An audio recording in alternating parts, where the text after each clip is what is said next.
একবার এক বেদুইন এলো নবীজির কাছে, এসে জিজ্ঞেস করলো, হে আল্লাহর রসুল, কিয়ামত কখন হবে?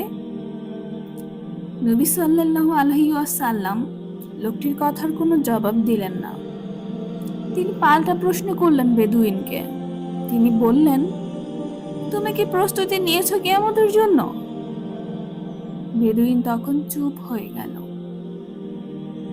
সে মনে মনে ভাবল, আমি তো অতটা আমল করতে পারি না, বেশি বেশি নফল সালাত আদায় করতে পারি না, রাখতে পারি না নফল রোজাও, আল্লাহর হুকুম মানতে গিয়েও অনেক সময় ভুল করে ফেলি। আমি কি জবাব দিব নবীজিকে? বেদুইন কোনো জবাব খুঁজে পেল না। শেষমেশ বলে উঠল, আমি আল্লাহ ও তার রসুলকে ভালোবাসি।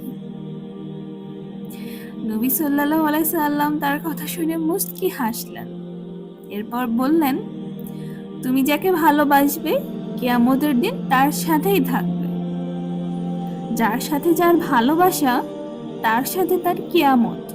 এ কথা শুনে সাহাবীরা তো মহা খুশি হলেন, কারণ তারা সবচেয়ে বেশি ভালোবাসতেন আল্লাহ ও তার রসুলকে। তাই কিয়ামতের দিন তার রসুলের সাথেই থাকবেন। আর যারা রসুলের সাথে থাকবে তাদের আর কিসের ভয়, কিসের দুঃখ? তো বন্ধুরা, মনে রেখো, আল্লাহ ও তার রসুলকে সবচেয়ে বেশি ভালোবাসা ঈমানের দাবি। এটা ছাড়া ঈমান পূর্ণ হবে না, আর কিয়ামতের দিন মুক্তিও মিলবে না।